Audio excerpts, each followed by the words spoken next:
Hello and welcome to Motos for the Masses in what is a series of 3 exclusive UK first videos.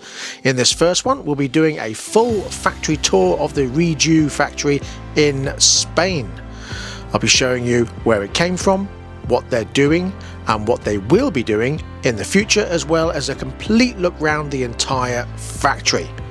In the second video we'll be doing again another exclusive UK first review on the brand new 2026 RIEJU Explorer 557. And then in the last video we'll be doing the new Explorer 707. So don't forget to like, subscribe and share and click the notification bell so you don't miss any of those uploads. And let's get cracking with the first one, the factory tour.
here, that's the competition section, and here is where we prepare our motorcycles for the races. You know, we compete in the World Enduro Championship, World Super Enduro Championship.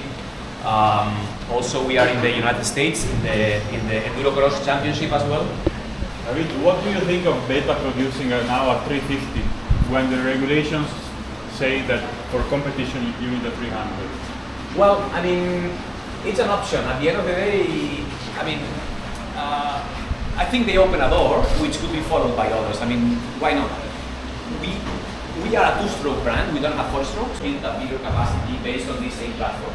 So, of course, we will keep an open eye to these things because Beta has opened a door which nobody knows where they bring us. But could be that for markets, for instance, I don't know, USA or Australia, markets where the people go flat out and, you know, with wide terrains, would be the case that makes sense. So, let's see. It's interesting, yeah. Maybe not so much for Europe, I would say.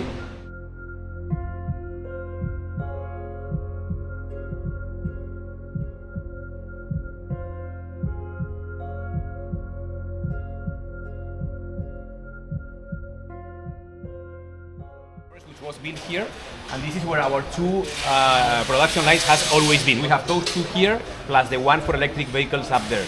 Here we produce the 50 cc's and the 125 cc motorcycles. On the right line we produce 50, on the left line we produce 125. The hard enduros, our hard enduros are produced in the old factory of Gas because, let's say, we don't have room here for them. So we outsource the production of the hard enduros to the old factory of Gas, which is in Girona, only 30 kilometers far, and they produce the enduros for us. Of course, when we have the new factory with bigger spaces, then we will produce everything in-house. But for us, the old factory of Gas is an excellent option to outsource some production when we run out of space due to the workload in production. Here we have the first step is to put the frame there in this machine, where the VIN number is marked and stamped, okay? And then from there, the frames, they put also the radiators and something else. They put them in the cars. The cars are brought to the other section, and then in the other section.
The final checkouts, and then from this area to the loading deck, which is there.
So we are coming to the end of our ride here. I'm currently on the 707 and I've already ridden the 557. Videos of course will be out soon. It is so hot, we're standing in the direct sunlight. We keep stopping and starting to do photo shoots and ride past shots, and it's 40 degrees today. Oh, it's not the weather to be sitting around in bike gear, but it is beautiful, it is lovely here, and it is fantastic, and the bikes